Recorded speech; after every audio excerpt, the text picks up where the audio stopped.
Islam. ভুলেও এই 5 ধরনের নারীদের বিয়ে করবেন না। হযরত মুহাম্মদ সাল্লাল্লাহু আলাইহি ওয়াসাল্লাম বিয়ে করার সময় এই 5 ধরনের নারীদের এড়িয়ে চলতে বলেছেন।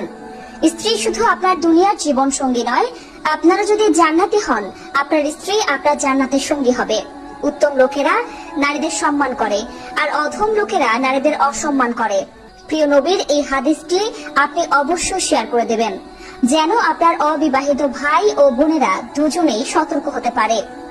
প্রিয় নবীর কোন হাদিস আপনি মানুষের মধ্যে শেয়ার করলে তার প্রতিদান আপনি হাসরে পাবেন। যারা বিয়ে করেননি তারা অবশ্যই ভিডিওটি সম্পূর্ণ দেখবেন, এবং যারা বিয়ে করেছেন তাদের স্ত্রীর মধ্যে এই 5 ধরনের লক্ষণ আছে কিনা অবশ্যই মিলিয়ে নেবেন, তাহলে সত্য মিথ্যা যাচাই করতে পারবেন। তো সেই 5 ধরনের নারী কারা, চলুন জেনে আসি।